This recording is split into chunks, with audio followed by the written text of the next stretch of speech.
Cam's live up there, you're good to go. So as soon as we can see the council meeting up on the screen, we'll be live.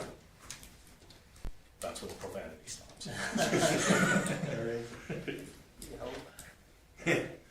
Yeah, as a rule.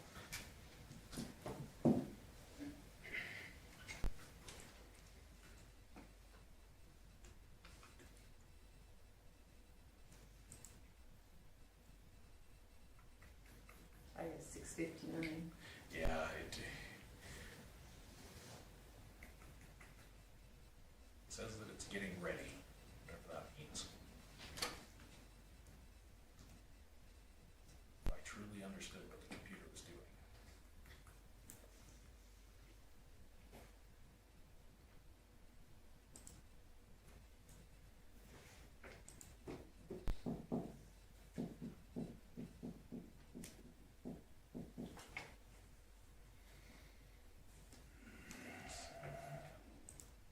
Here we are, Tom. Okay, it's 7 o'clock, we'll call the meeting to order. Agenda is in front of you, is there any additions to the agenda? Hearing none, we'll call for a question, or Lyle moves it For the agenda as presented. Any question on Lyle's motion? Hearing none, call the question on favor. It's carried unanimously. Okay, regular council meetings of April 25th. Any errors, omissions, questions? If not, Judy moves. Any discussion on Judy's motion? Hearing none, call the question, those in favor? It's carried. Okay, committee of the whole. Again, any questions on the committee of the whole? Okay, if not, somebody wish to, Will? Any discussion on Will's motion? Hearing none, call the question, those in favor? It's carried. Okay, moving on to correspondence. We received a letter from West Spring Greens Homeowners Association. Any questions on the letter? Okay, it'll be added to our correspondence when we either have our open house if we go forward or. Okay, moving on to the next item, Southgrow report.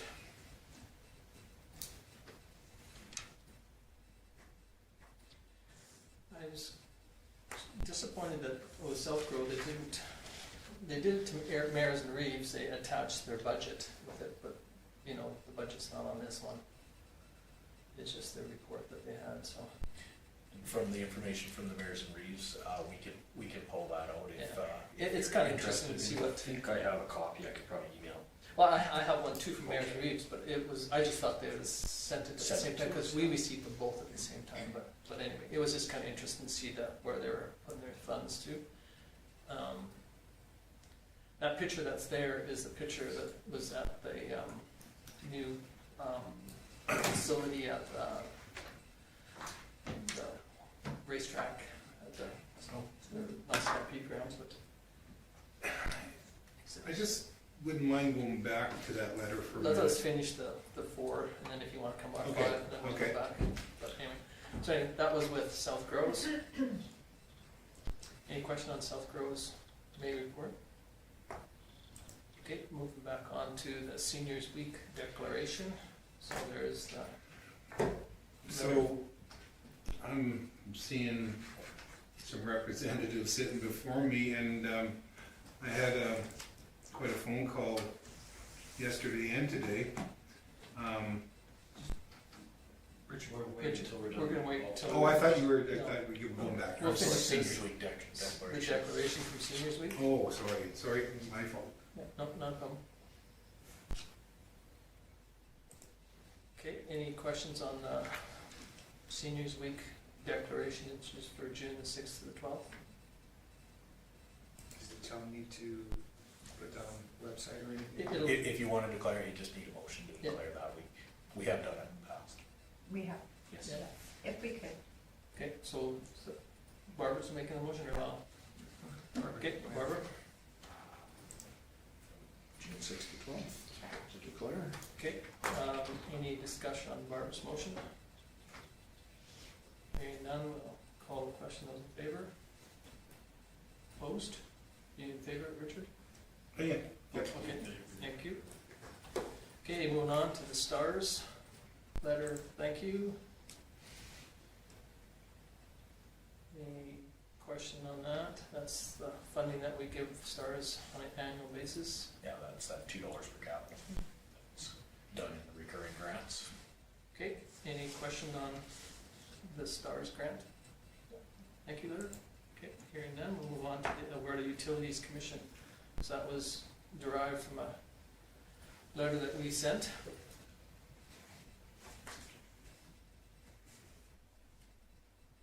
Any discussion at all on that one? Okay, hearing none, then we'll move on to, back to the Whispering Greens Homeowners Association letter. So again, remember that this is not a letter that we're gonna discuss, so they have no, I know. there is a process to get on the agenda. Yeah, I understand that. But reading it and some of the, like I say, I've had a few phone calls. One was fairly heated. When are we planning a public, Well, if we go to that stage? Right? we have never given it a first reading. Okay, So really, by rights, we shouldn't even be discussing it Okay. in any degree. that's what I wanted to hear you say. Once we give it first reading, that puts it onto the floor. Right now, this is just a letter from Yeah. a concerned Okay, group of people that live in the area that has been derived from a question about whether this property could be rezoned or changed in allocation. And the reason I brought that up is for you to say that exact thing, because the phone call I received was, her statement to me was, well, we understand it's already going through. I said, no. that's what I was told too. And I said, no, that's not true. I said, I kind of explained to her my position, and on the first step, because I didn't know, I said to go for it, and my thought was I didn't know what the people up there wanted I couldn't vote without knowing.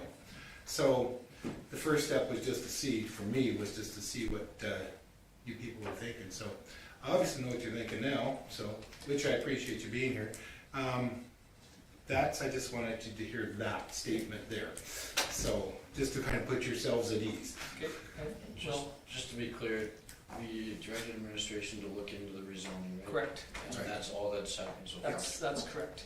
Now, administration has been working with the developer to come up with his proposal, and then he is hoping to have an open house.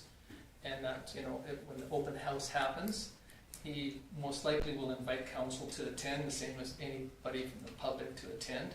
And in his open house, he'll have whatever.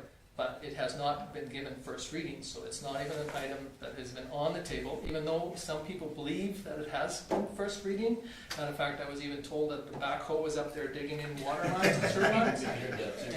And I've heard that, but yet the people only live a block away, and yet when I rode by this morning on my bicycle, all they're doing is some landscaping on a piece of property that they have sold. So it's too bad that people can't get the information correct. But anyway, yes, there is a process. Cool. Sorry. Yeah, and it's to yours point, like I've been asked probably by the same person what my opinion is, and I said, I haven't got a proposal yet, so how can I be for or against it either way? I don't even know what the plan is. Yeah. So until that process happens, I don't have an opinion. And the proposal is fairly fluid, I think, depending on the feedback they get from the public, which is the proper way to do something, is get feedback from people of the pros and the cons of how you do something. But anyway, go ahead. So just for an update on where we are in the process, we've talked to the planners and we haven't even developed the bylaw yet. It's based on Henry's short proposal that he made to council and the direction that council had given to do draft the bylaw for that purpose. For that bylaw to come back to council, as you guys have just discussed before, it will come and will receive first reading, and because it's a change in our land use bylaw, it will include a public hearing that you'll have to do in the council chambers, and if you get enough response, we've had those in town hall before. But the developer himself is, because of some questions that have been asked out in the community, has taken it upon himself to do more public engagement. So he's planning on doing a town hall meeting. He's just waiting for some drawings of that from his marketing group. And that will be open to the public, and you guys know that you're all gonna be invited, and that's where we're at. But from the administration side, for where you put us forward, until we actually get that application from Henry to change for a proposal to change the land use, we don't even have his application yet, so we can't even bring a bylaw back for you guys to even look at, so that's Perfect. Okay. And again, same thing, is all our stuff is recorded and it's put on, and you can go back and see Mr. Decord's proposal and the length of time you got. Same with everybody else, you get 15 minutes, and then there's questions and answers from council, and otherwise that's it. So you can be on the agenda as a delegation, but we don't have open session with the public at a council meeting without a request. Okay. Thank you very much for answering those questions, And guys. if council does have any questions that pertain to this, that about the timing of the bylaw and that, and aren't sure what the answer to the public, you can always have them contact me, because I know exactly where we're at with that application. Okay, thank you. Okay, anything else on the correspondence? Okay, if not, can we have somebody move Richard? Correspondence. Any discussion on Richard's motion? Hearing none. Calling the question, those in favor? It's carried, thank you. Moving on to financial reports. Should have invited them to stay for the financial part of the business. Anyway, the first one is our proposed 2022 operating budget and 3-year financial plan. Okay, Judy? I just wanna make sure, was the revenue one where it said Vulcan County contribution changed to other revenue, were you able to do that? Yes, we were, and we called it programming receivable, or it wasn't other.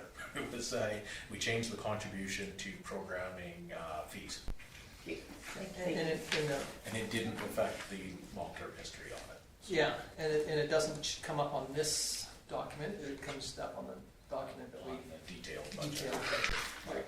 So, as per the MGA, we have to have a 3-year plan that we discussed, which we, as you can see, we did the 2% on the unknown variables.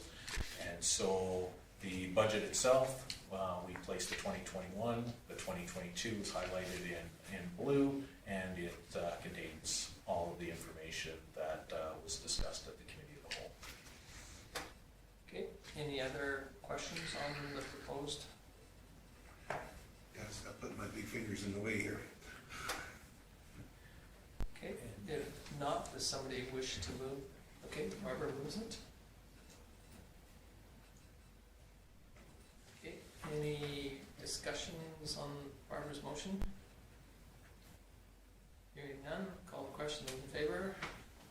It's carried unanimously. Okay, then we're moving on to the 5-year capital plan. The capital budget and 5-year capital plan. And as you can see, we took the information from our planning documents and placed it into the 1 year. Again, these don't mean that these are going to move forward. As you can see, they're still all pending. We will bring formal proposals for all those. Of course, the industrial is later in this meeting, but and then as per the MGA, we have to do a 5-year capital plan. So what we do is we take that infrastructure binder that we have, and we do what we're anticipating in the next 5 years. We'll also include our capital purchases for the next 5 years for equipment, and then obviously the administration replacement of the servers and that. And one thing that may change on that is when we've been talking with our IT, there is the opportunity now, rather than doing the big $80,000 in 1 year, we have have enough redundancy that we may be able to start replacing servers one at a time rather than trying to replace them all at once. So that may move out of the capital, but for right now, we need to leave it in the 5-year because that's the way that you're putting reserves away for. I did want to point out the reason why you're approving these in the order that you are is you have to approve an operating budget, you have to do a capital budget so that you can set the mill rate, because without those budgets, you can't accurately set the mill rate bylaw. So, and as when Sue Dow was on council, she wanted to always make sure that it was out there in the public. These have been reviewed over and over and over. They're not just showing up at this meeting for you guys to look at. So. Okay, I'll Judy. move it. Okay, thank you. So Judy moves this. Any discussion on Judy's motion? Hearing none, call the question, those in favor? It's carried unanimously. Okay, capital and operating reserves plan. So we took the documents, you guys saw this at the committee of the whole. We allocated the money from the 2022 surplus from the operating side. You can see we adjusted the streets capital down to 44,000, but then added the 10,600 from the 2021 surplus that was identified in the financial statements that were approved at the last meeting.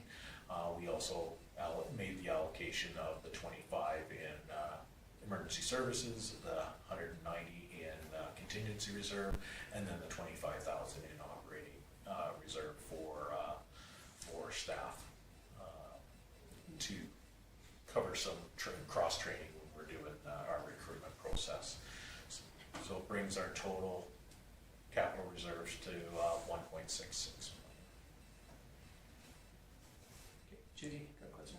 Yeah, I knew we were gonna cover what we had taken out for expenses, but I see we've put 95 in for the common shares capital shop. Does that kind of help build up the reserve for the capital equipment that we're planning on doing? Yeah. So on the next sheet that you'll see for the 25-year capital equipment, it identifies about 87,000. Yeah. Annually, it's been about 95, so we try to keep it there so that we can make up for those short years. When we put 95 in, then we try to buy the pickups, the trucks, those sort of things. But every now and then, and you'll see it on the list, when a street sweeper comes up, it's 325,000. So that allows us to get to that level. And that's, as per the discussion we had, that's one of the reserves that you can look at maneuvering around a little bit. But 95 has been the number that we've tried to hit every year with that. Good. I'll move that. Okay.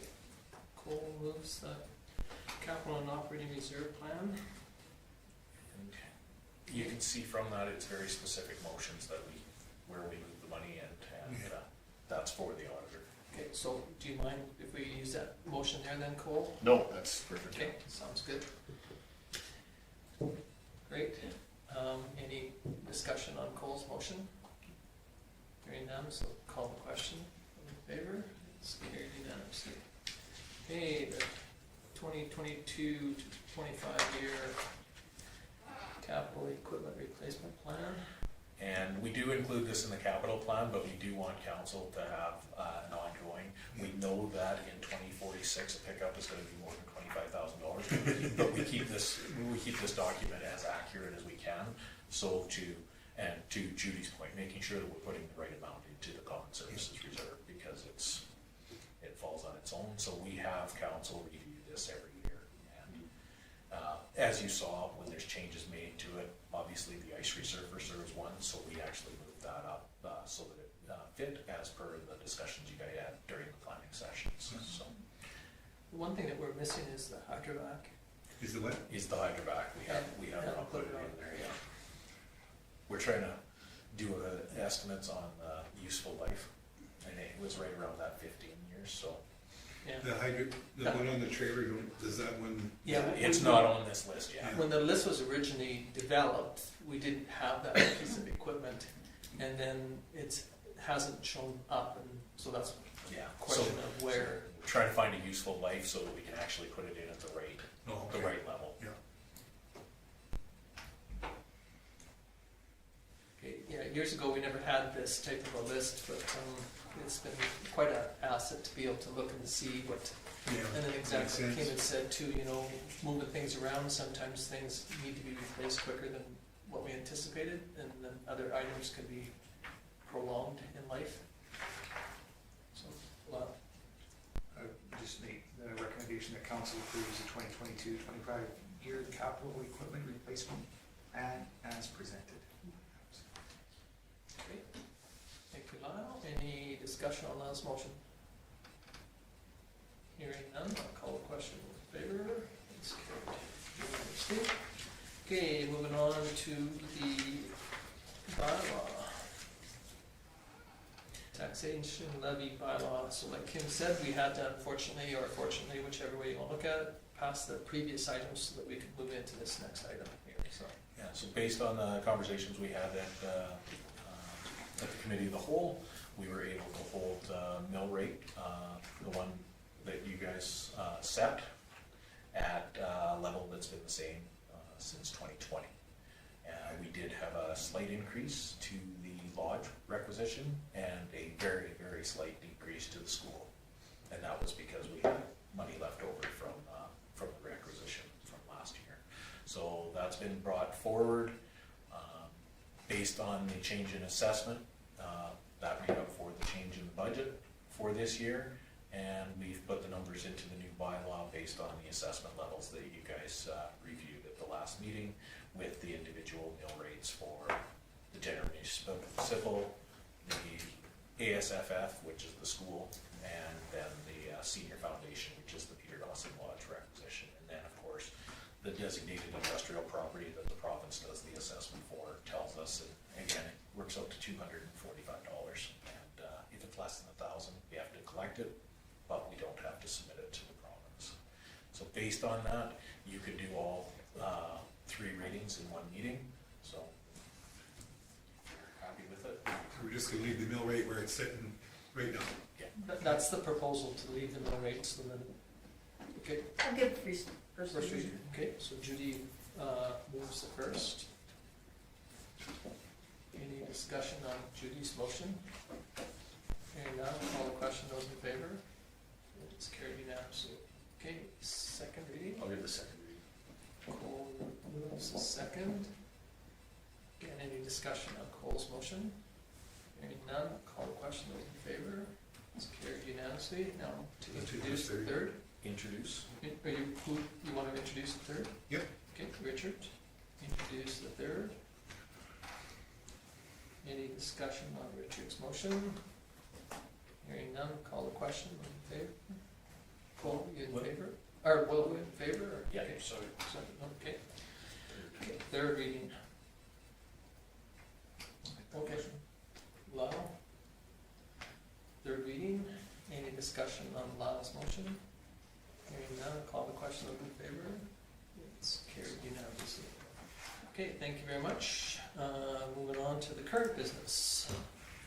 The grad, go ahead. So everybody's had a chance to read the report. Obviously, the last 2 years, due to COVID, we'd hung this pictures of the students up on the poles, and it was very successful, and the previous council was in favor of keeping this going. Because it's been brought back for individual council approval, we've actually made this that if council wants to support this ongoing, the recommendation would be that you could do this ongoing, and then Public Works and Community Services can make the arrangements to do this. So, Bill, you got a question? I just, kind of a comment. This was all started because the grads couldn't have a ceremony because of COVID, right? Right. that's So right. the grads would get their banners on the lights, and then they would celebrate, and we'd have the big parade that would go. And it's basically a grad ceremony for them because they couldn't do it, right? That's right. Or the walk up or whatever. Yeah. So my only thing is, now they're gonna have their grad ceremony, and they're not gonna have the parade and all that, and I'm just wondering, is this something that we're gonna have Public Works continue to do forever, or is this something that was for COVID and it's done? I think that's the question, you know, they're asking for it for this year. Are we interested in doing it every year if they ask? Cole?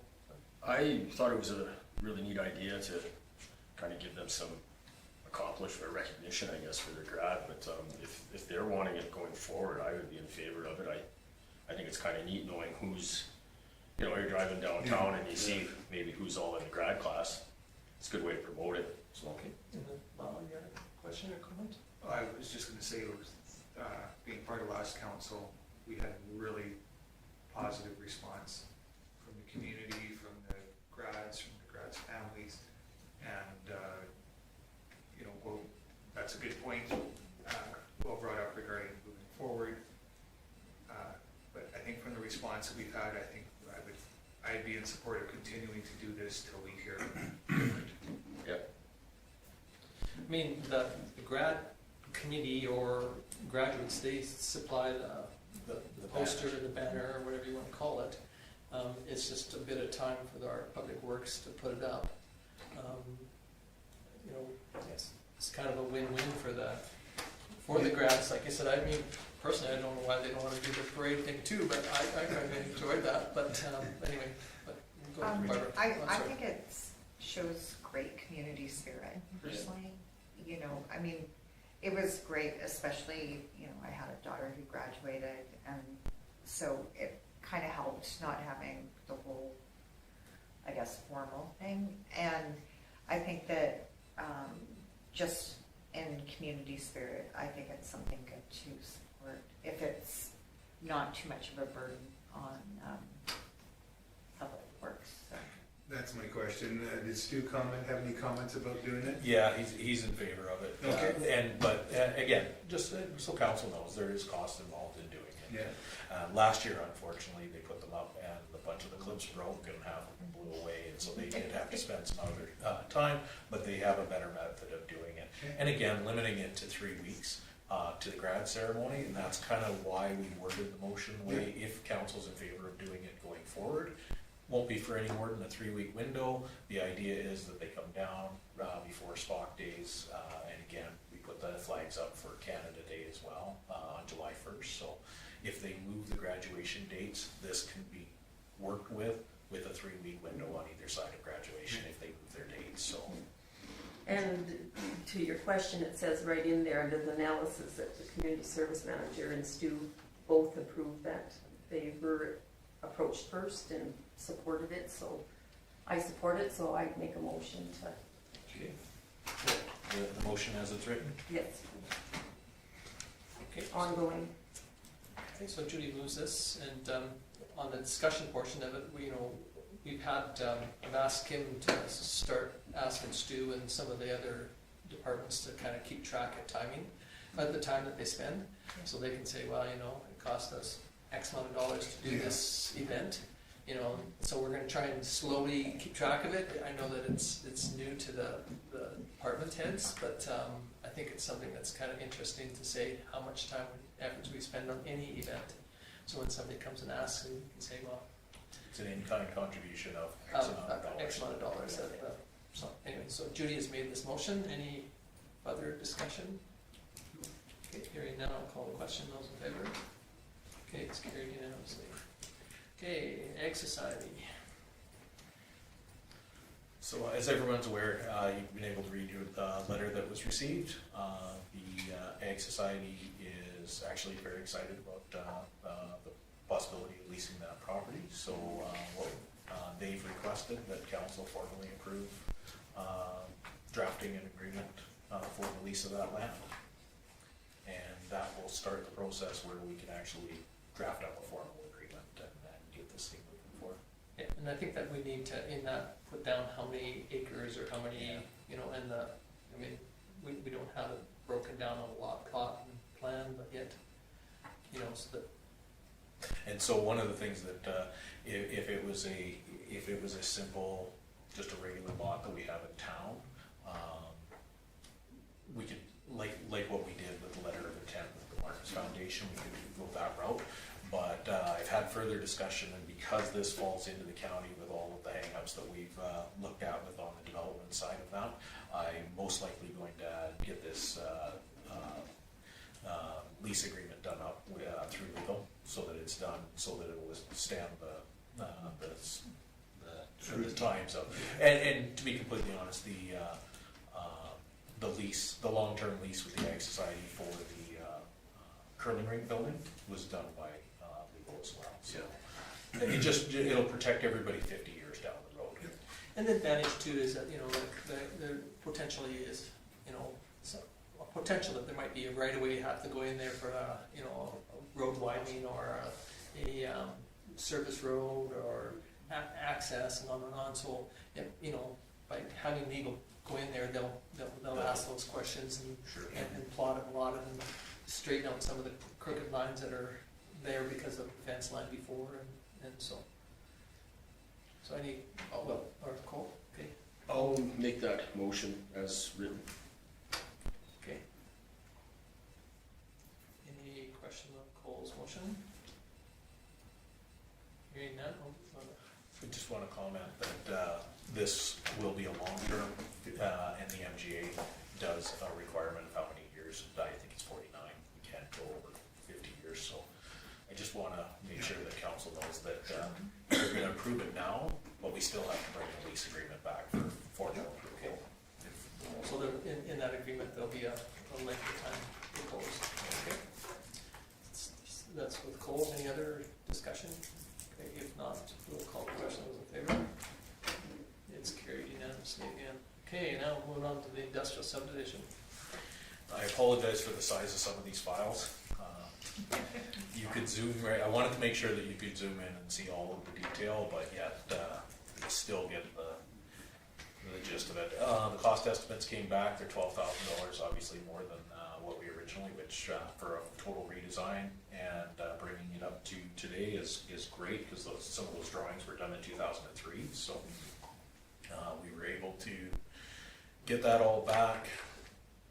We have the new cost estimates. They've lowered the contingency down to 10%, which is what we generally do for our cost estimates. So 2.9 million, that is for the gravel road on Jameson, 2nd Street. That is for the water and sewer storm on both Jameson and 2nd Street, with the water and sewer and preliminary grading of that road. So as you can see, that when you went through the drawings, this is the one that hangs up the most. They included the discussion for the stormwater. There was a lot more on the stormwater side than had been talked about at a council level, based on getting that water from the subdivision with the new stormwater management plan. Again, plans from 30 years ago didn't include that, so now these do. So this plan includes the stormwater pond development that will handle all the water that will come off of the north property and slow it down as it comes through this subdivision. And then this is the drawing down where it goes onto Service Road, and where they will cut through to get it into the ditch and in those new box culverts that are across Main Street. So this is the only pavement work that we have to do, and it's the area of the intersection. We'll lower the manholes and do an asphalt swale in there to get water across. Okay, and, well, Kim's talking about the other one, the retention pond. So there it is right there, and it's to take the water off of the land to the north that's not within the town of Vulcan's boundaries. And unfortunately, we have to deal with the water that comes off of someone else's property. If we're going to divert it through our property, we have to manage it. So once it crosses that line, it's ours. So there's a pond being proposed there. Now, back in the day, there was 2 or 3 other ponds proposed, but one in that top left-hand corner, and then there was one down in there. And by doing what we're doing out at the old sewage lagoon, and by putting those box culverts in, previous councils have mitigated being able to deal with that water that would have had to be retained on that piece of property, and being able to sell those lots. So we still have to deal with that one lot, which is kind of a disappointment in a way, but well, the nice part about this is identified as a roadway through there. So if annexation happened and we were able to develop to the north, these roadways could be tied in, and this stormwater pond would now be managed through here, probably managed further up, and then we could allow that roadway to go through with the ditching and whatnot that's necessary. so it's kind of it's the best of both worlds to a degree, because previous councils have done some of the mitigation of some of the water, but again, you know, because we're doing this, if we would have built this subdivision 40 years ago, we wouldn't have had to do this. And if we wait another 40 years, we might have to do more, you know, type thing. So It's a temporary, long-term fix. yes. So anyway, just so that you kind of had a bit of an idea when Kim talked about that retention pond, where it's at. Again, road gradings, and water layout, and then this is the one that causes the most trouble with your guys' loading. And it's because of the amount of data on this, let's see if I can get it here. So again, on this one here, they're doing the cuts. So they're taking anywhere that's red. Anything that's in red is they're gonna have to remove dirt. Anything that's in green, they will have to add. So having said that, the material, it will even out, and when you see green on all these lots, it doesn't mean that we have to add dirt to all these lots. It means that when the final grading for a building goes in, it will need to be brought up to that level. Most of those lots out there, as you can see, anybody that's driven out there, these lots were completely stripped to the grade plan that was there. That's why they turned white. And we just have to do some cut swale through there.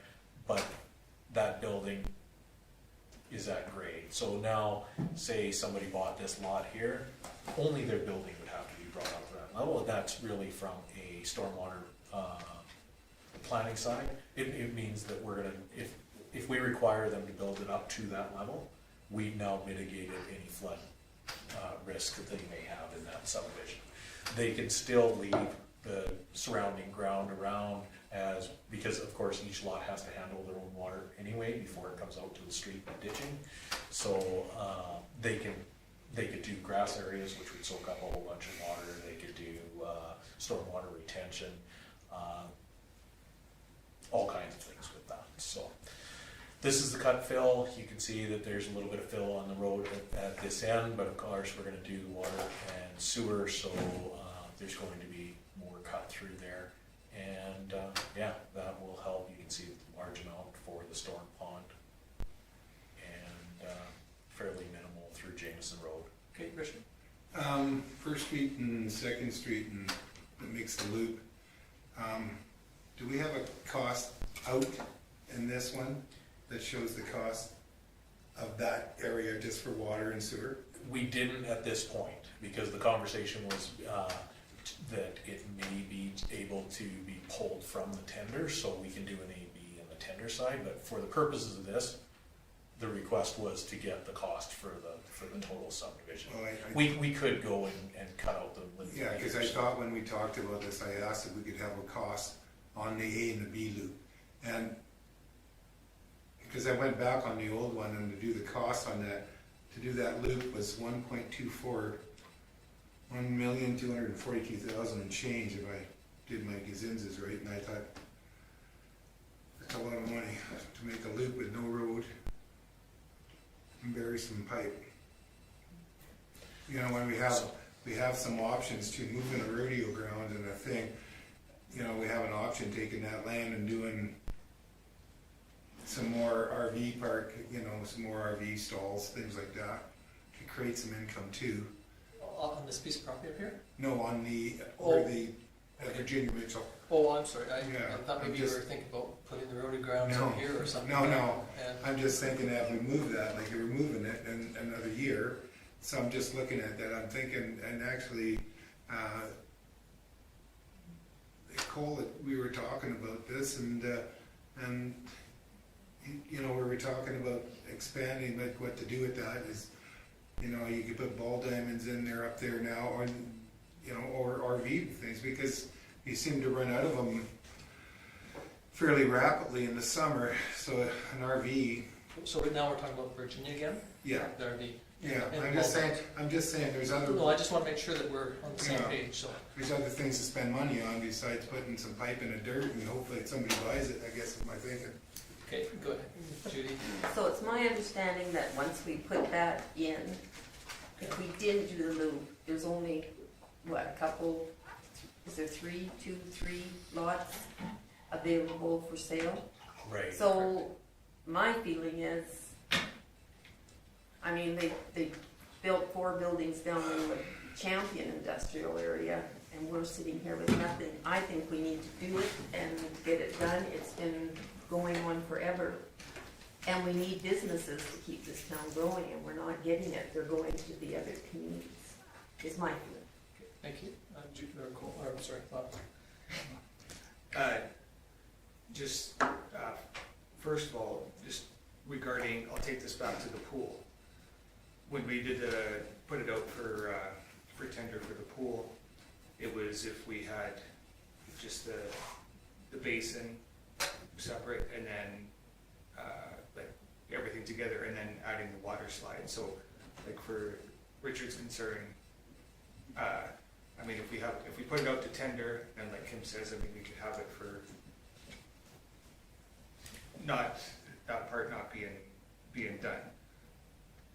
The second thing though, just because I've been dealing with people on this, potential buyers, well, people that have bought, there's an offer on the table, and other ones.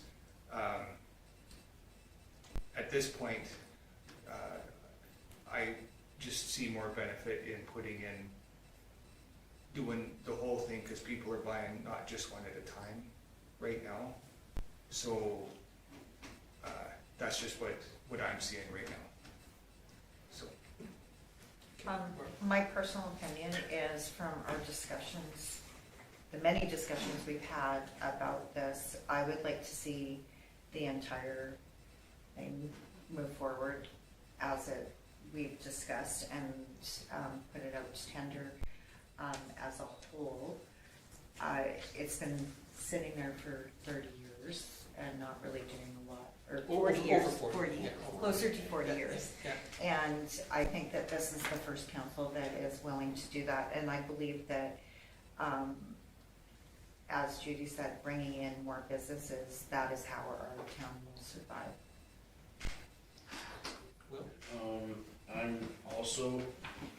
I'm kind of sitting on the fence at the moment, but I think with only 3 lots there to sell, it's in our best interest to have, or to at least put the pipe in the ground around that loop, and then we can maybe make a deal for roads with businesses if they want to come in, or if we have interest in the plots.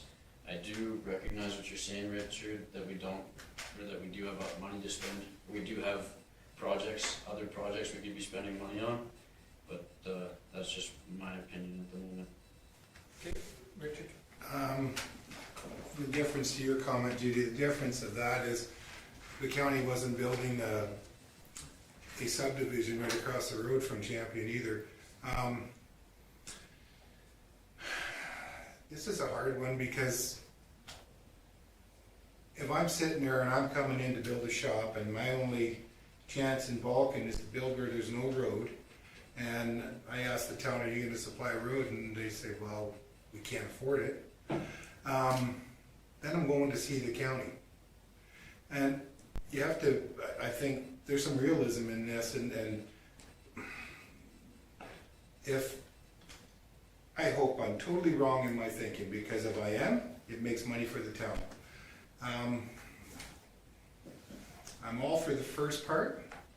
I am not for the second part of putting that, and even the fact of leaving that corner there limits us just by the turn the way it's drawn, with size of trucks and everything that are sized up now. I think, as far as I'm concerned, I mean, what's it cost to bring in let's say in a year we have to develop that. What's it cost? Another 10, 15, 20,000 bring equipment in? Well, yeah, it's hard to say, but I mean, but again, you know, we've seen a minimum of a 10% increase per year, Yeah. for the last 40 years. So, but again, you never know. I mean, we don't know how the tendering is going to come in. You know, take a look at the price of fuel.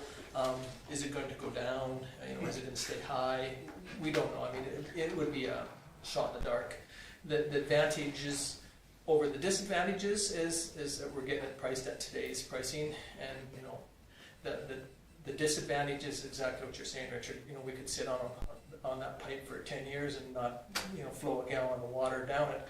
But again, we've sat on some and lost some, so, but anyway, cool. To me, the general concept of this, I'm much in favor for. This is a 20, 30-year plan, in my opinion, and I hope I'm wrong with that too. Like, I'm hoping it's shorter plan, but the reality of this is it's going to be hard to market some of these lots if there's no road. You know, and I get what Richard's saying, but the other part of me feels is if we don't go through with it, we will leave it up to future councils who may decide it's not a priority. I'm really on the fence too right now, and I think for me, I haven't had much public feedback on this. I'm kind of surprised because this is a pretty big project. So The only public feedback that I personally have had is from business people that think that we're fools not to do it. You know, some that have invested majorly in this community are questioning, you know, when are we going to do this? Exactly what Judy said is that, and Barbara said, is that there's a potential that this will increase revenue, not decrease revenue. There's potentially there could be short-term pain for long-term gain. And again, if you look at the cut and fills, this will be a good quality prairie trail. So all it would take is to tear off the topsoil and bring that. Go ahead.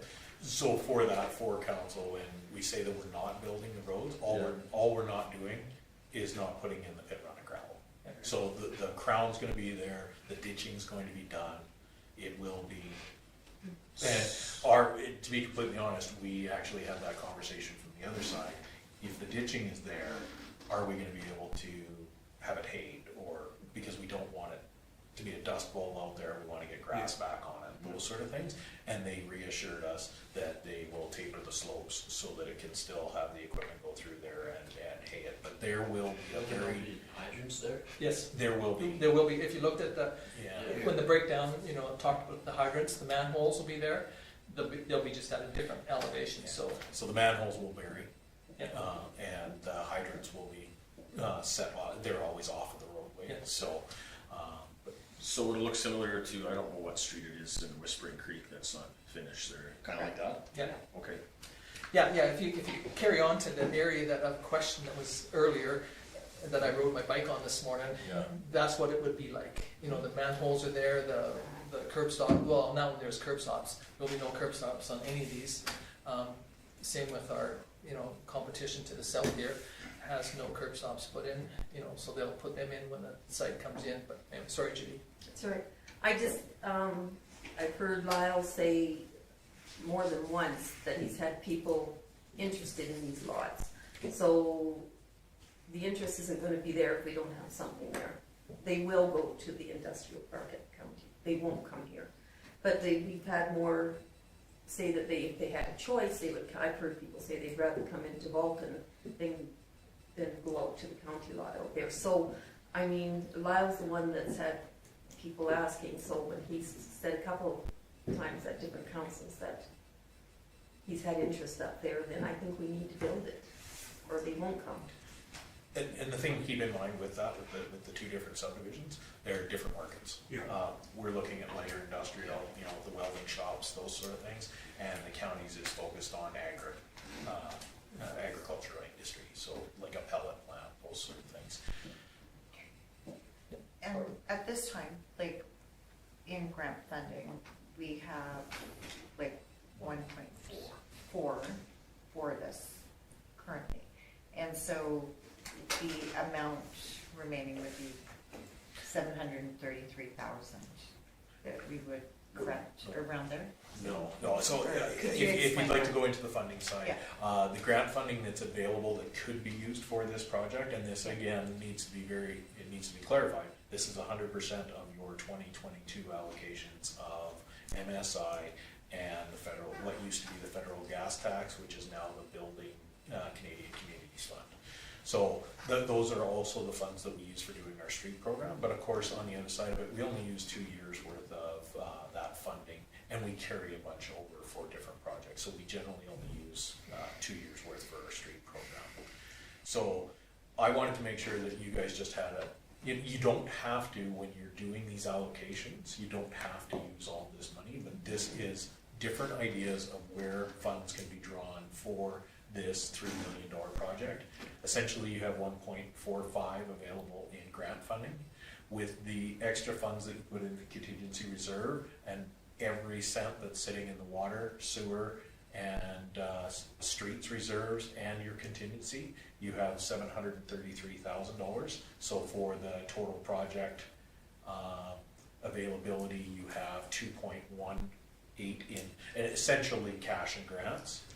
So that leaves 7.23 or 723,000 that would be needed to be funded through an external, through borrowing. Or, having said that, again, we have a 10% contingency in this, so our expectation is that 10% of that 2.9, 230,000 of it that's identified in those documents won't be used unless we have an emergency out there. But you can, you always put it there just in case something happens. And you've got to put it out to tender to see what kind of prices you get back. If you put it out to tender and the price comes back at 3.5, then it's a completely different discussion. If it comes in at 1.8, it really helps that. So based on worst case scenario, every cost, including, and we included the contingency, you would need 723,000. So based on that, if you decided to move forward with the whole project the way it sits, the recommendation is, you've already made a recommendation for me to bring a borrowing bylaw back. I would bring back one for 733,000, knowing that you wouldn't, How much of our reserves are we gonna use? that's up to you guys. That's, I just put every cent that's available in the categories that you would normally use. You could draw reserves from all over. You got 1.6 sitting there, Yeah. but you may not. One other thing that, if I can, before, is there's another opportunity for funding that I got some more information on today.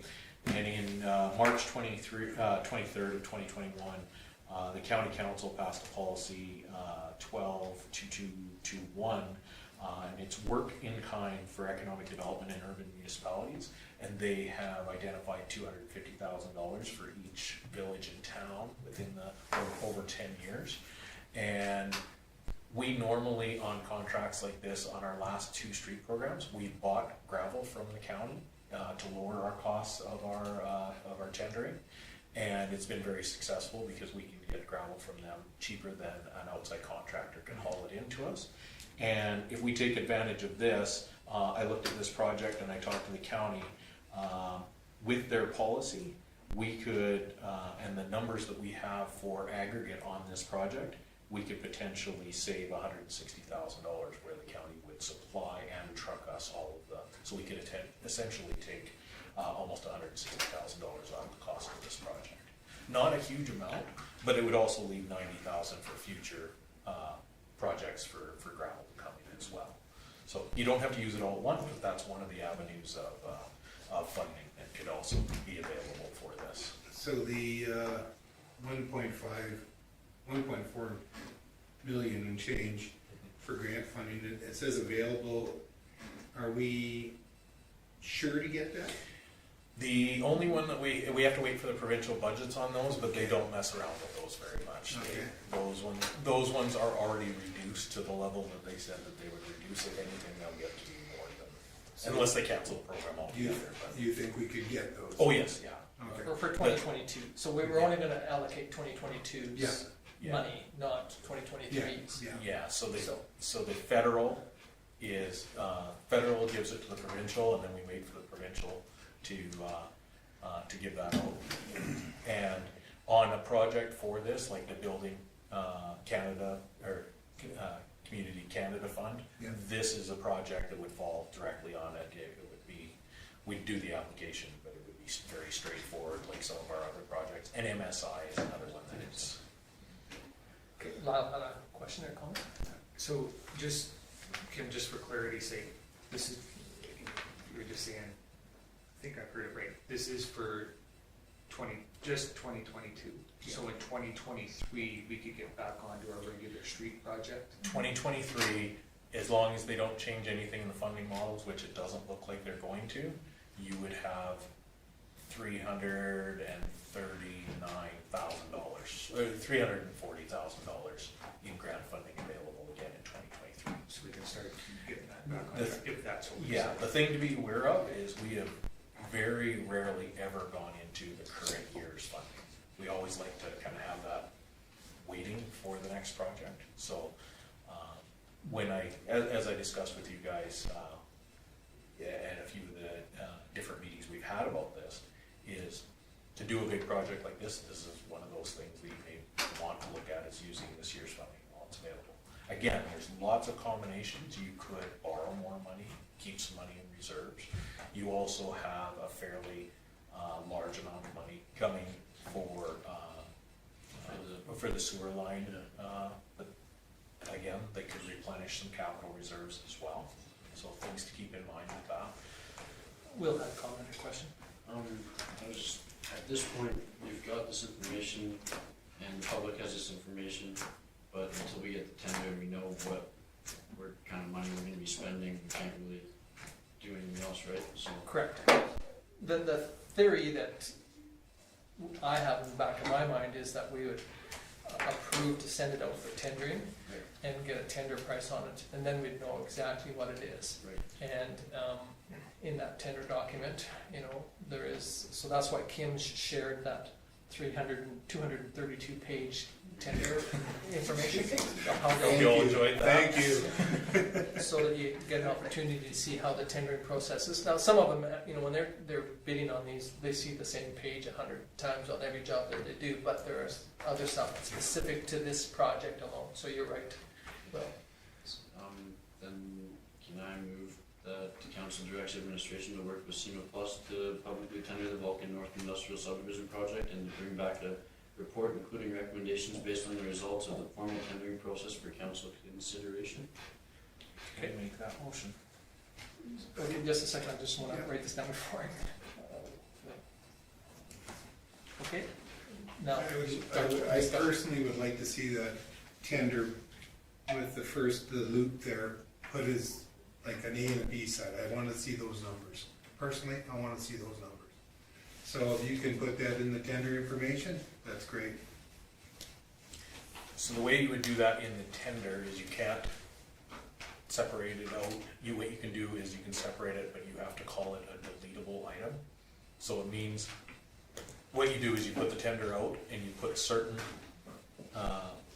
aspects of it. So if it be A and B, that you could delete those from the tender, if council wanted to do that. I would like to see that. Okay, so Will has a motion on the table, and so you're asking for a An amendment. amendment to the motion? Yep. So, and your amendment to the motion is to add a deletion clause for A or B? The loop. I just want to know the price of that. Oh, okay. So- Doesn't Will have to accept that amendment? No, he doesn't, no. He doesn't. If it's friendly, he can, but would be definitely, it's not a friendly motion, or, So Richard amendment. can make the motion to amend. Then it comes up to a question for all of us, so you can vote Council for it votes or Or the against it. amendment. Yeah, Okay. yes. So I'm just trying to make sure we get the wording correct on the amendment. So Richard, would you like your motion to be to include the deletable item for the loop? Yes. Okay. Thank you. And so I'm just gonna make sure.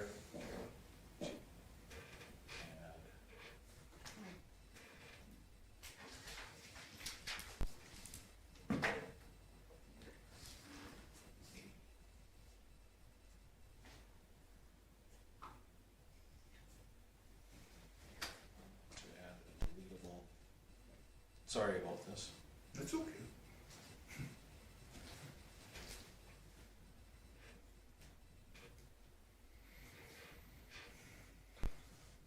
For I gotta get the wording right of this, or it's gonna be a mess in the minutes. So it'll end on that, on portion of second then? So it'll end, So I need to, where is it gonna deletable end? item for the tender for infrastructure.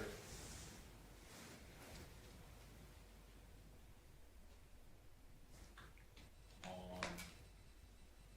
First and Second Street Northeast. Will this deletable item drive our tender up or cost us any extra money? It potentially can, because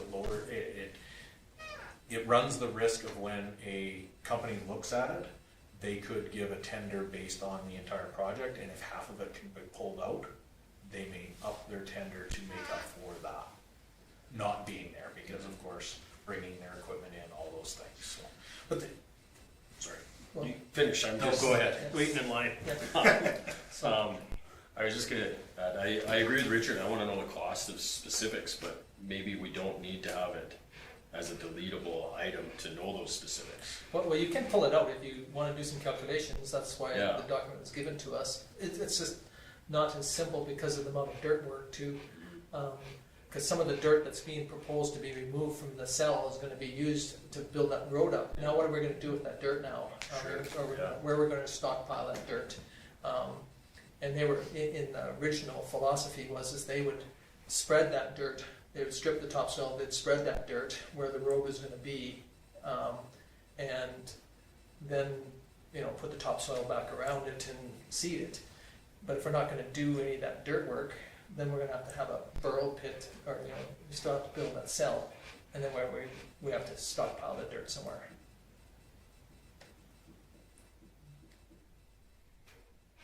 But again, the motion is to, So Richard has put a motion, so Will's got a motion on the floor for this. Yeah.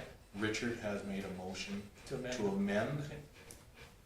Will's motion to add a deletable item to the tender for the infrastructure on First and Second Street Northeast. Yeah. So does that include that all the way around the loop then in his motion? Yeah, because this is First Street and this is, this is First Street and this is Second Okay. Street. So as long as they know that they still have to do that tie-in on Second, and, do the stub off of Yeah. First, otherwise we have to open the, Yeah, you You're have gonna to have to leave open that, the you road, have to leave access so there. they're gonna have to put a stub in there and a valve and, Yep. and all of that, calculation in this motion. So I don't know if the motion is good enough the way it stands, or, Well, I don't, if council is happy with the wording of that, then you can vote on it. yeah, that's right. And see how you proceed. So what are we voting on? You're voting on Richard's motion to amend Will's motion to add a deletable item to the tender infrastructure, deletable item to the tender for the infrastructure on First and Second Street Northeast. And yes, Karen, I'll write it down. So I've got Will's motion right now, I can't. Yeah, so Will made the first Right. motion, Richard's made an amendment to the motion, so any, motion to amend. yeah, motion to amend, apologies, yeah. So, okay, any more clarification? Do we kind of figure out what the motion will read now? Okay, So what you're voting on is the amendment. is Leaving that. Richard's Just amendment. amend. If you don't want to amend it, then you Yeah. Vote vote against. no. Yeah, If you want to amend it, you vote yes. And then the amendment goes back to Will. Well, no, If it's approved, yeah, then the amendment goes back to Will's original motion to. okay. So we're voting on the amendment by Richard. Is there any more discussion on the amendment? Go ahead, Bob. I get the reasoning for the amendment, which I was for breaking it down. That makes sense to me, but I'm now that you're bringing up if it's gonna just affect our costs, or it could possibly affect our costs from just, I'm uncomfortable sitting on the fence thinking now of this, because if it's gonna cost us more to do that, both sides. I need, But theoretically, if the contractor is hungry enough, they're gonna bid it not knowing what the other guy's gonna do, whether he's gonna increase it 10% because of the deletion, or he might say, no, I'm gonna just take the chance that I'm gonna give a good enough price, they're gonna do the whole thing, you know, and it's like the swimming pool. Do you delete, do you add, where do you cut it off at? And, you know, sooner or later you have to bite the bullet and just say, yes, it's all gonna go, or no, it's not. Whether you're gonna get funding for it or not. That was a decision the town council made on the pool. We were gonna put the slide in and the hot tub in from day one, even though we broke it into parts so we could hopefully get a grant, but it didn't fall through. But anyway, so did that answer your question? No. But we don't know whether it's gonna change the price. And if you really wanna know the costing, you know, we can do some costing on ourselves and kind of calculate it out, you know, to say what we're gonna save. I can have SEMA do a quick Sure. calculation and email it out. The only bad thing We about just that won't know is, how it'll affect the tender, because each guy is gonna read that differently on how much it's gonna cost. A company that focuses more on dirt work than the installation of infrastructure is going to price that differently Yeah, than one that exactly. does infrastructure and is gonna farm out the dirt work, so, Definitely. so, there's risks. okay, so we do have a motion on the floor from Richard to amend the original motion to add a deletion of the loop. And the proper terminology would be in there, but, okay, any further discussion? Okay, those in favor of Richard's motion? Those opposed? Okay, it's deleted, so back to the original motion. Any further discussion on the original motion? Okay, hearing none, I will call the question. Those in favor of the original motion? Those opposed? It is carried with one opposed. Okay, We will get those numbers. Yep. okay, so Subdivision. you'll forward that on to SEMA Yeah. tomorrow? I will. And I'm gonna reach out to the county because we're gonna tender this, but because it's I can't remember, 500 and some truckloads of dirt or gravel that needs to come in, I'm going to start arranging for that, the logistics of where we're gonna pile that, where those trucks are gonna be, all of that stuff. Even though we're not getting, you know, we still have to wait for the tender and your guys' approval and all that stuff. At the end of the day, we would always use that gravel on different projects anyway, so we may have them start moving stuff. Okay, any other comments on that? Okay, if not, we'll move on to the community reports. There's one there from Marquis Foundation minutes of February 22nd.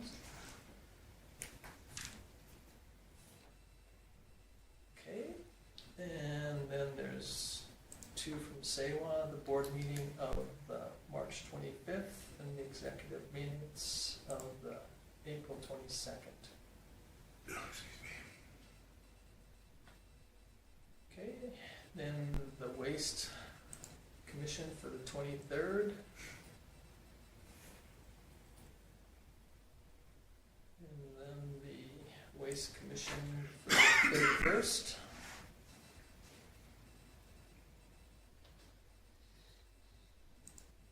And then the Mayors and Reeves from April 1st. Judy? I just, I could have Googled it. I just had a busy weekend reading all this on Mother's Day. So federal carbon tax has been increased by 25%. What was it before? So what are we actually paying for carbon tax now? Do you know? I honestly Sorry, I can't don't know remember. the You number. don't know? Because when they did that, the Alberta government also reduced Reduced the it by fuel. 13. They reduced the fuel tax. Yes. So.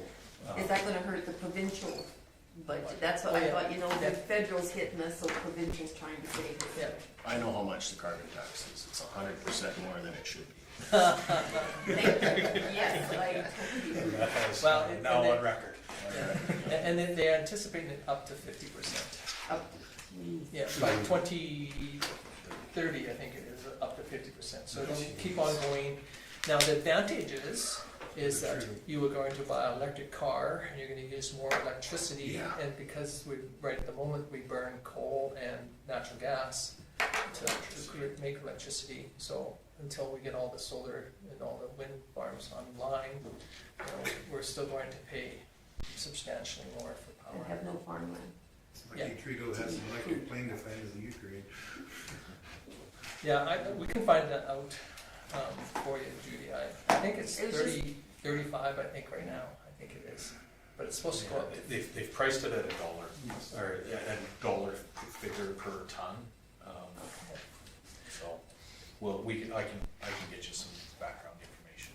Because at first I thought 25%, and I thought, no, it's increased. Yeah. Yeah. Any other thoughts or questions? I'll Okay. move those. Okay, thank you, Judy. Judy moves the committee reports for information. Any discussion on Judy's motion? Hearing none, we'll call the question. In favor? That's carried. Thank you. Moving on to council reports. So, Councilor Magnuson. I didn't have, well, the committee of the whole meeting. But other than that, didn't have any other meetings. I'm curious if, for the airport, no, The Flying Club hasn't reached out yet, so. Okay. I believe that they've had a meeting, so we'll make sure that they I've heard. get you guys' You've heard it invites too, to that. so. Yeah. The only other thing is I had probably the same person who's called some of the other counselors regarding concerns that we've let in. Yeah, that we've passed things, and I tried to explain to the taxpayer that, explain how the situation actually was, but she read it in the Advocate, and I says, well, no, that's the correct interpretation. This is the way that it is, and I think by the end of the conversation, we've gone from accusing me of being a liar, trying to get this through, I hopefully there's a better understanding now. So, but other than that, life is wonderful. Okay, any questions for Lyle? Thank you, sir. Moving on to councilor vote. Committee as a whole meeting, I can't remember if I said that I was in the Water Commission budget on the 21st, but that as well. And did have a phone call from said lady a couple times actually, and actually talked to one fellow who was concerned about us not getting into the real estate game, and I guess he thought doing the industrial park was maybe not such a great idea. We should be creating lots because where we're going to build homes, and I mentioned Whispering Creek, and he kind of thought that that's more private, and I've been, you know, there are some people with lots around in town, and so I think there are a lot of lots out there, but that was the conversation until we got interrupted, which I asked him to phone me back today, he never did, so I guess it wasn't that important, but yeah, just a couple conversations over RVs and one over spending in different areas. So that was about it. Okay, any questions for Richard? Okay, no, thank you, sir. Moving on to councilor Smith.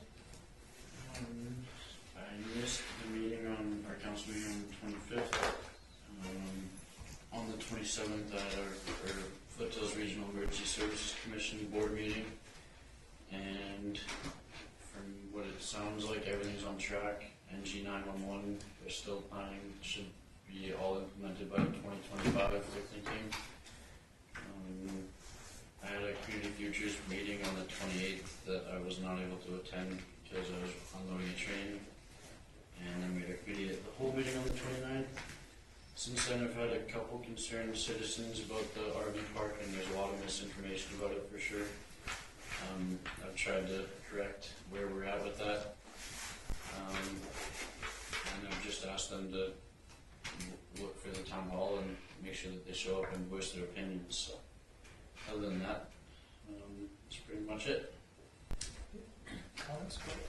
Bill, the thing for 2025, what is, That's the new generation 911, so I can send an email with all the information on it, so, but we're switching from the way that we communicate with 911 right now. They're going to an updated system where there's like texting to 911 and there's phone calls and there's all kinds of new stuff for it. Tom might be able to actually explain it a little bit better, but Yeah, you know, you're on the right track. Yeah. It's just all the new enhanced stuff. The NG stands for next generation. Next generation. So like it went from just regular 911 to enhanced, now to the next generation. So it's just handles more information. Okay. And different. So. Okay, anything else? Any other questions for Will? Okay, thank you, sir. Councillor Sanderson. I had a Marquis Foundation meeting on April 26th. We went over all the financials for all the villages and town properties for Marquis, and those were all approved. It was noted for the first time in forever, Carmen Gay and the RNP, which is Rural and Native Revenues, buildings were in the positive. But what they've done is all the other communities are charged $55 a month, and that goes into their pot, and the government's also supporting the rural and native housing. So at least they're in the positives, so that's good. Town letter of intent was unanimously accepted, and we appreciate that.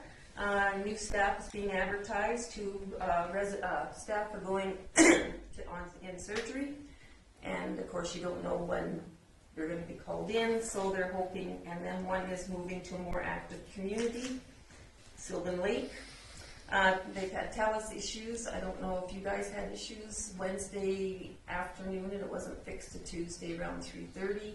So Gloria had them put her cell on emergency call forward, and staff also had their cell phones available if any residents needed to call out. Because we do have, at least 4 residents in quarantine, no fevers, but they have head cold, they're tired and achy, but they are not in lockdown at this point in time. AHS has come in and done testing, so they're trying to get it under control. April 29th, I had Committee of the Whole. I've also had calls from Whispering Greens. I got the nice ones. Maybe I was nice. Anyhow, I explained it to them and encouraged them to come to the town hall meetings, and told them that nothing is written in stone. It's just the proposals are coming out, and that's where we're at, and so they were happy to hear that. I also talked to one person that has contacted another realtor a few years in a row, trying to purchase a lot or two on the fairways at the end of 11, so that they were not for sale. So I think that this plan has been in for a while. So Yeah. and they said it's a little disappointing because there's no place in town really to build a family home with kids, 2-story, unless you build up around in the fairways, because they do have a 2-story home. So they were a little disappointed by that. I actually had someone say something a lot like that to me too, with not being able to buy there. Depending on where it is on the end of the fairways, they don't have a development agreement for it, so you can't sell lots. Okay. So if it's past where the pavement ends, you can't. And I never asked where, but I think they said there was gutters and that there, so I don't know. Yeah, so just so that you know where the pavement ends and that last yellow house is, he can't sell anything past that because he doesn't have a development agreement with us for that. Oh, okay. But there's some on the, if you go on the line, you can purchase some that are along the other area that you can build a 2-story house with a walkout basement. Which line is that? The one that, I don't know what it is called. Whispering Greens for. Oh, the Whispering Greens area. But they have conditions there. For 2-story, in Whispering Greens, you cannot build 2-story. I don't think that in that area it has any conditions. It's online, you can purchase a lot. Like there's But then it's not in the Whispering Greens Association. Right. No, it's not in the association. Okay, so it's not, it's Yeah. in a different area. Yeah, it's not in there.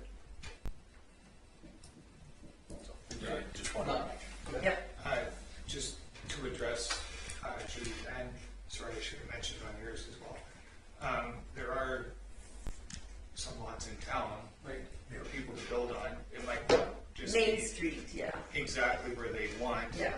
And sort of going back to Richard's comment that maybe the town should get into that.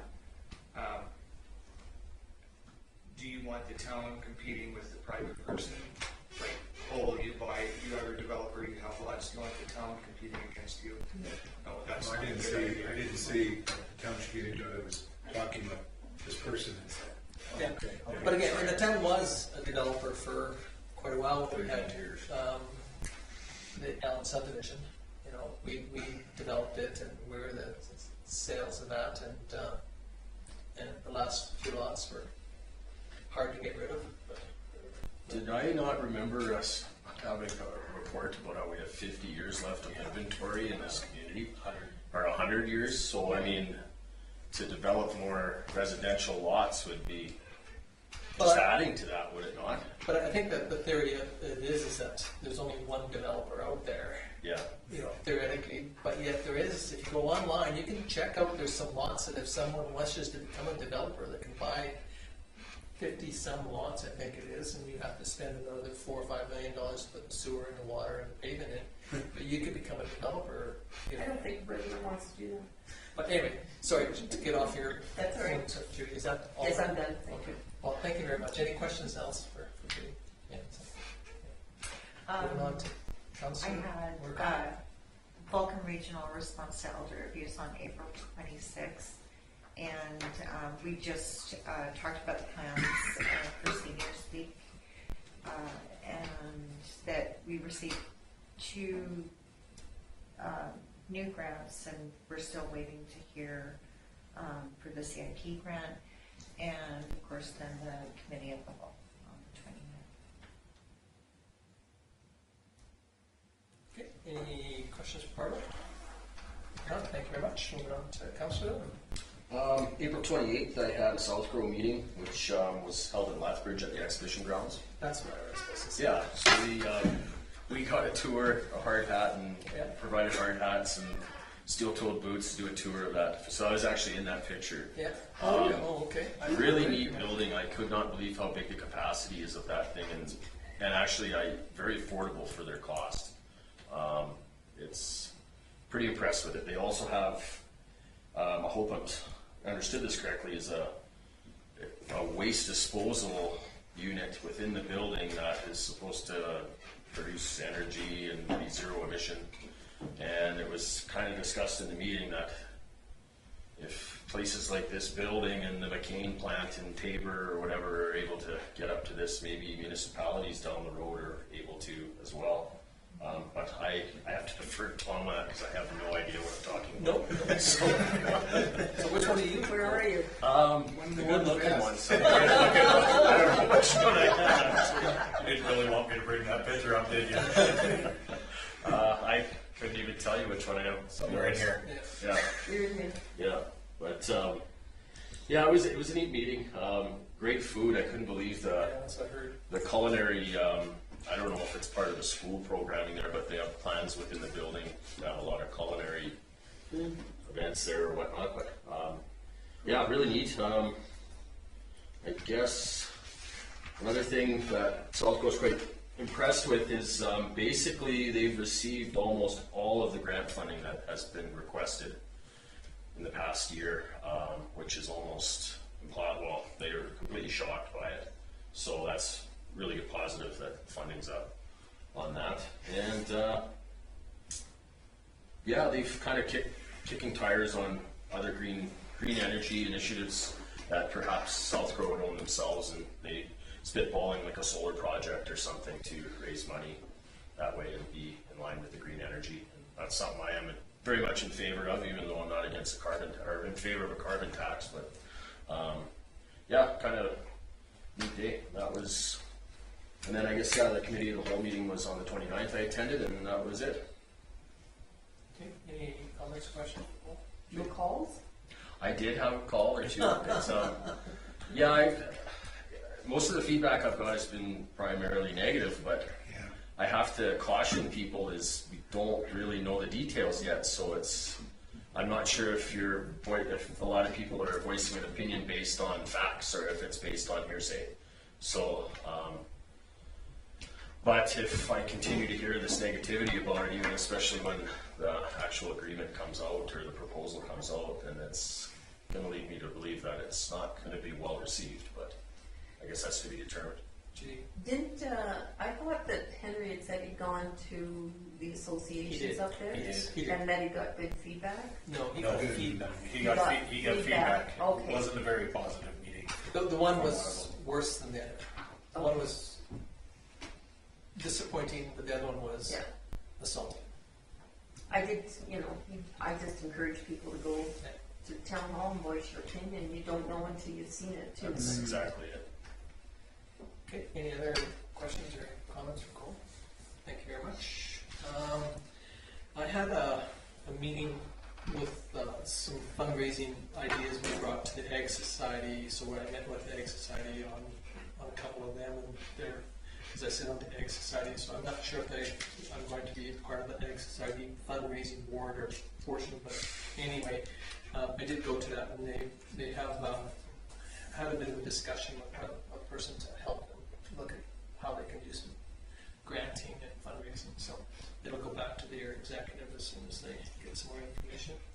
I went to the volunteer barbecue, which Barbara was at, and they handed out the awards, and it was really good. We came late deliberately because being gluten free, it's kind of hard. So we just made sure that we just kind of came in. But it was interesting and to see how it went. Again, I hadn't been to one for a few years, so it was kind of nice to see. And so there was a good crowd. I think everybody was happy and with the size of the crowd and the whole thing. So then we had a solid waste meeting, and our manager is starting to work on the bylaws and bring them up to speed. So he's kind of reaching out to the county and the town for some assistance and some of the information that needs to be gleaned for that. Some of the information has been lost when they did their transition from location to location, when they moved from the previous location that they had their administration part in to where they're at now. So I'm not sure exactly where it disappeared to, but it must have been a big shredder to come through. SEWA meeting, at their regular meeting, and out of SEWA, again, we're still working on the 3 things that we need for to enter into the non-disclosure agreements, and those 3 that are out there. And then again, the budget meeting, attraction and retention. I went to it, and they've got about 5 events happening this year. They've got one that they won an award on, but they don't want to release it until the week of the end of the month is I don't have the exact terminology, but I've got a healthcare worker that they need, a recognized healthcare worker, and so they're also are going to do some daily draws, so for all the healthcare workers to put their name in, or they'll put their name into this draw, and then draw it out, and then they are going to have an event in July, where again recognition for their healthcare workers, and so they rented the pool for the evening or for a swim type thing, and they're going to have a barbecue, and then they want to participate in the parade, and then when this award comes through, there is another event that'll be on for it, so it'll be in July, hopefully too. Mayors and Reeves, again, Jim Willett, he always really talks highly about the Southgrow projects that are on there. Again, he talked about the operating budget, which is, again, it's really quite interesting how they, promoted it. Jason Snyder from RMA spoke about the policing and the EMS, and again, there was a bit of a discussion right off the very start from the Kehoe colony had a death of a young 11-year-old girl, and EMS took 50 minutes, and finally it came from Milk River, I think was the EMS that showed up for it. It was really quite disappointing. Then again, the the two politicians that were there from the province, the MLAs, was Grant Hunter and Nathan Newdorf, and both of them are pushing that we potentially go back to what we had in the past, where we had run by municipalities instead of being run by AHS. They said that this AHS is bigger than the Titanic, and it steers and moves slower, and they're just waiting for that iceberg. So those two publicly are pushing that the Titanic maybe should hit the iceberg and sink. We had MP Shields was there. He spoke quite a bit about the land deal that was started in 1910 with Siksika is finally through. It's going to cost the taxpayers of Canada over $1 billion to settle, and because there's nothing for Siksika to do with it, they believe the money will be divided up over all of their residents and given to them in a check. And MP Mons spoke about the Canadian student grants have been approved, so we should be hearing back on our student grant programs, several grants. So she said that they figured that we should know within the next week or two of our summer grant program, which really affects like the tourism and the pool and the public works and some of the other areas for the communities. And then the MLAs got accosted and beat up about power and electrical bills. They are worse than most sandbox children. We blame about the previous people that did it. It's their fault. Cost of living, the auto insurance, there's been over a 30% hike. And again, that's the previous government's fault. And then there was a big water issue because of access to the mechanic irrigation to get to the irrigation ditch and turn on the water. And that one they figured would have been worse than the one that would have happened in Ottawa if it wouldn't have been settled, but it was settled in 5 days. And they wouldn't explain what the settlement was, but it was settled anyway. There was 14 individuals live, and then there was 17 of us that were online. I didn't go down. It was the next meeting will be in Tabor. They have one between the southwest and the southeast once a year, and this year, or this time it's in, well, it's always usually in Tabor, and it's on the June the 10th is the proposed date for it. So other than that, I had a SEWA meeting again this morning to do with these 3 applications, and I think that's pretty well it for me, unless somebody's got some questions. Judy? I just want to say I was happy to hear that there's over 100 people at the volunteer. Yeah, the Marquis Foundation meeting's at 6, and it starts. Yeah. It started at 5:30. We thought, oh, we just get there and then. It was nice. I mean, the only bad thing about it is that, and again, it's like anything in life. If you recognize one person, you forget 5, and that's the thing that sometimes is hard. You know, they surely did try to recognize some of the service groups, and then you kind of forget about somebody else, and that's the only hard part. It's really hard to do. Sometimes it's better off almost to say nothing about nobody because, and again, same with. Most of you folks have had a couple comments made about this proposal. The one comment that I made, and it ended up in a lengthy discussion with one of the people that were in the room today about if we wouldn't have done nothing, we would have looked like fools. So what did we do? We entertained something that was different, and now you're criticizing us for looking at something that's different instead of saying. This potentially could be, and that says, if we would have done that with Whispering Creek, Whispering Greens, with the golf course, the new 9, none of that area would be fruition, but the councils of the days entertained something that was different, and they took a lot of flack, all those councils, every one of those councils took flack over every piece of property that was developed up there, and look at it today. So, there's some positives and negatives, so I tried to explain to them that we need to at least hear it out, exactly what Cole said, listen to it, hear it out, and, but yeah. So it was entertaining. The one, I had 3 calls from the one lady. I think as the night went on, the calls lasted a little longer. So I took a bike ride up there this morning because she said that they were digging in the water and sewer lines. And the hoe was there, but it was moving topsoil onto a lot that they've sold. But, you know, I think that's the last show home up there that's been sold, and so I assume, you know, there'll be some movement forward with something else. Anyway, anything else for me? Thank you very much for all of your council reports. Somebody wish to move them for information? Richard? Any discussion on Richard's motion? Hearing none, we'll call the question. Those in favor? That's carried. Thank you. Move on to activity report. So, as you can see, everything from the last meeting was completed, except for they preparing the policy amendments for the arena opening, and we're going to most likely wait closer to the arena opening to bring those back. Unless there's any questions on any of the outstanding.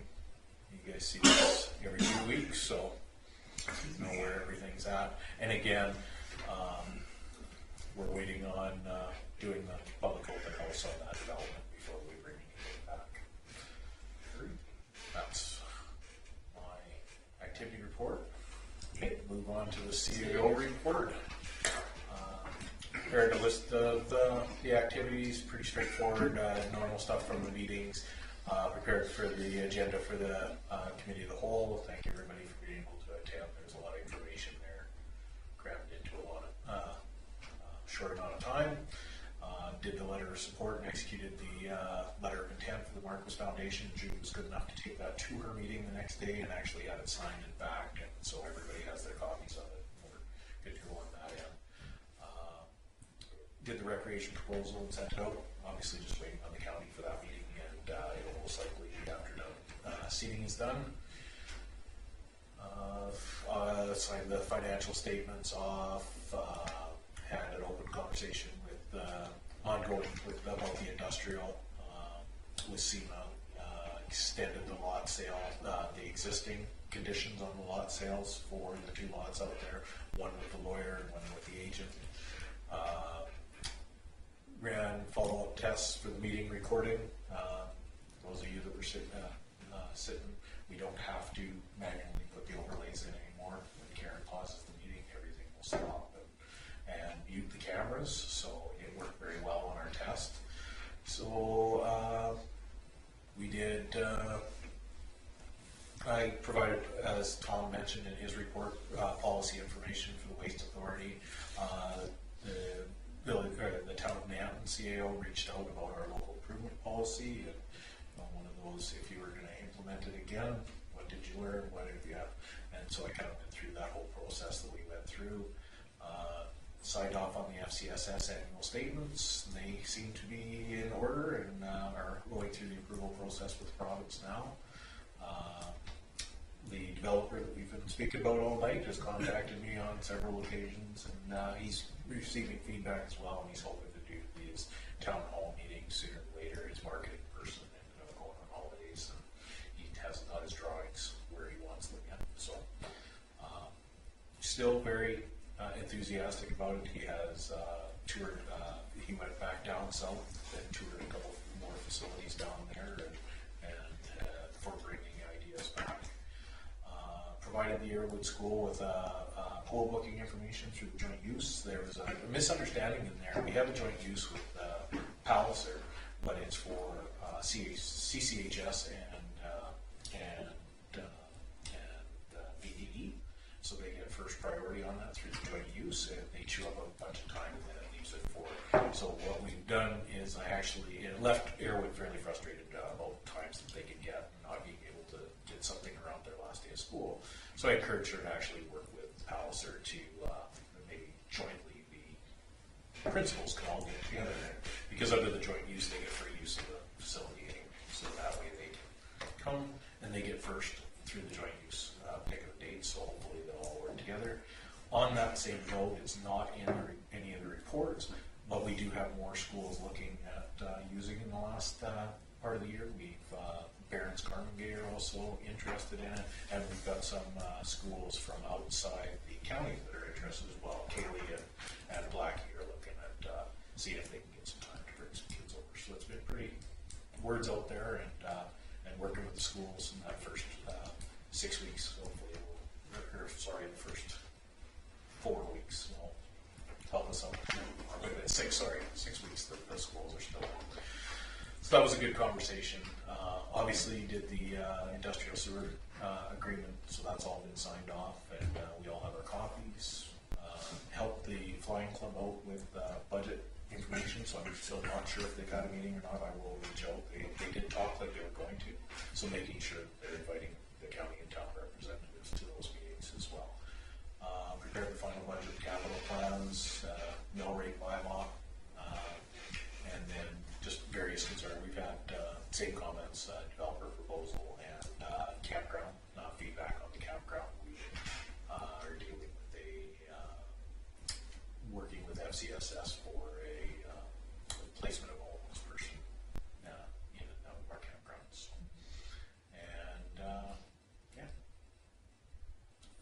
And meetings, formal meetings, obviously the committee of the whole, iCompass video manager, and SEMA Plus had a formal meeting with Stu and I to review the drawings, make sure. I guess I didn't point it out, there was one mistake that we are going to get fixed in the tender documents, and I didn't think anybody here cared. We're going to do the manhole over about 3 feet so that it lines up with the service line, because it seemed to make sense to do that. So they caught it and pointed it out. We gave the approval to change the drawings. So that's my CA. I didn't think anybody. I'm sure you all blew it up and saw it. Yeah. So we did address that. Any questions, comments? Okay, if not, we'll move on to the development groups. Oh, sorry. No, this is for the development. Oh, okay. I don't know if I'm allowed to ask for information, but I see the Vulcan Hotel applied for reopening and it was denied. Yes. So based on they applied for occupancy, and so we went in for the fire inspection, and Rita did the occupancy because they were trying to get occupancy. If the fire inspection were successful, then we could have granted occupancy. So they were trying to take care of that, and there was a few issues on the fire side that they want to take care of, and so shows is denied, but it's ongoing as well. They formally denied for that until the fire stuff from the fire inspection. And yes, you can ask that. Yeah. Any other questions on Rita's? Okay, if not, we'll move on to Public Works. Okay. Stu's it's pretty straightforward. He did ask that I bring something up. He did put in his report that the paving of the patches, he was most likely going to postpone because of the cost of asphalt. He did approach, because the golf course is getting some paving done at this time, so he did ask them if they are interested in providing a quote just to see where he was at. He wanted me to pass on that they are about $3,000 higher than what he estimated the cost to be, but that cost also includes them doing the prep, which we normally do ourselves, and the overall costs would come in at about $17,000, and he has that in his budget, so he feels that he can get it done. So he is going to do some patching this year. And he wanted everybody to know, because he had put it in his report, that he most likely wasn't going to do it. It was more the circumstances of having the contractor in town and taking advantage of that while we were here. So he wanted to pass that along to council. We're doing flushing this week. Mostly we will see the trucks out there. There's been quite a bit of work with the TELUS doing fiber optic updates around town. So. And the golf course is pumping in today, so they've got that 3 spots. Okay, yeah, and this is the big annual flushing we do, so the machine should be able to do a good clean out on that one. Gotta run it. Good deal. That one I think is going to haunt us forever. It needs to be done. Yeah. But the problem is, the biggest problem is it's got. It's the grease traps. But it's got no elevation either. And it's very It shallow. doesn't, doesn't tell. And it's very The shallow. only way that they And it's like this. the way they could only do it properly would be to put a lift in it. Yeah. Flushes. Yeah. it for Stu's. Okay, any comments or questions on Stu's? I see they dug one grave, so normally they have one open and closed. He's amended that based on your comments, Tom. Tom's always concerned whether there should be, he thinks that they should all correspond with an opening and closing, so Stu's just gonna put down we dug the grave. Let you guys guess whether we closed it or not. Well, I've always whined about that one, but That started with me too.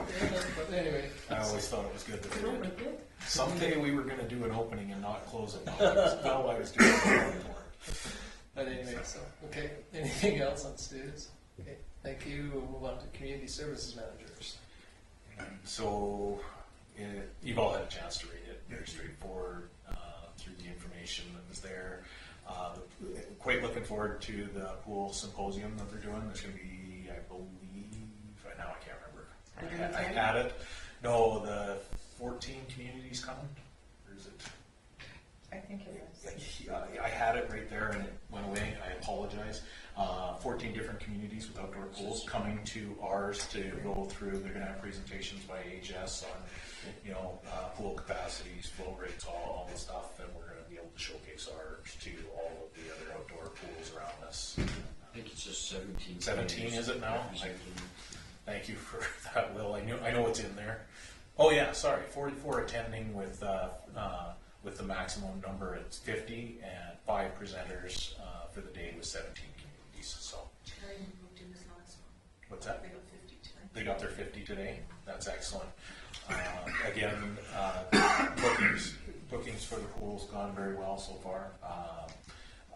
Something to make council aware of, and again, I believe it's in here, but we are going to be closing for graduation because the majority of our lifeguards are graduating. So we are going to close for one day in there. Now, having said that, I've been overhearing and standing at the counter when everybody that's buying a pass or anything, they are telling everybody when they're buying that stuff that it's going to be closed for that day. So, How's the scheduling going with the new system? well, yeah, we've got just starting in trying to get everybody in place. It's again with the number of high school students. It's going to be a challenge because we've got to get them to graduation or working weekends and that sort of thing. So we're making up some stuff with the attendance, that sort of thing. The nice part is again, up until public swim after school, it's mostly school usage in that. So that part's been going very well. And unless there's any other questions, Any questions from anyone? this is when I have to. I'm just, as part of this report, Bonnie has given me her retirement notice. She will be done July 5th. So this year. So I will be starting the recruiting process. Right now, I'm obviously going to be doing exit interviews, that sort of thing, and looking at the position probably because of Bonnie's experience with the position over the last it'll be 14 years when her date comes up. Looking at the workload for that position, really looking more for nods if I'm going to. Again, I know that falls on me, but I'd like council support. Looking at hiring either two people, one for rec and one for tourism, or if I can continue doing one person and splitting those jobs. And really that'll be dependent on probably the application. So hopefully I only have to do one recruitment process, but I'm going to start the recruitment process fairly quickly because Bonnie's been good enough to let me know that with her date, she will be working to that date of retirement. So that will get through stock days and that sort of thing, and will hopefully give me some time, if I can, to have somebody ready for the position moving forward. If you want to go into more depth, I don't think you need to, but if you want to go into more depth of our conversation, you would need to go to camera for that, but I don't think you do. Anybody wants to come and chat with me about the plans for recruitment, just come visit me in the office. So that's on Bonnie's report. I wanted to make sure that was there. Okay, thank you. Moving on to peace officers. So very straightforward. Gabby obviously has been dealing with campground. I don't know if any of you heard any of the concerns that were there. We have been, we moved one individual from our main campground to the free campground, and that was at request of FCSS to provide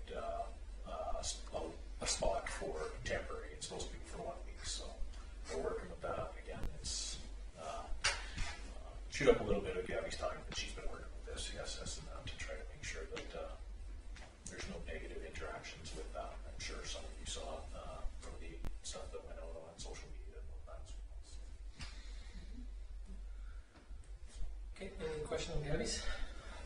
Okay, if not, there's two for the fire department, March 2022 and April 2022. So, March, it says May dates on it. yeah, I know. I think that was just the day that was Yeah. completed. Cut and paste. Okay, any question on either one of those two? The engine that's down, do they have any idea when the pump's gonna be fixed, or is it like a part problem like everywhere else? I You don't have to. haven't heard. You? No? Yeah. I don't know, just kinda curious. Okay.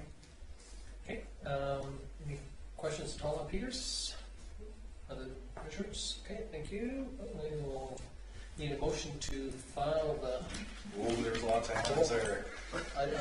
Barbara? Yeah, sorry if I. Okay, any discussion on Barbara's motion? Hearing none, I'll call the question. It's carried. Now I need the last one. Oh, Will, we really had this hand up. Again, So we'll make sure we adjourn. All in favor? It's carried unanimously. Thank you very much, everybody. Have a great evening. If you want to look at my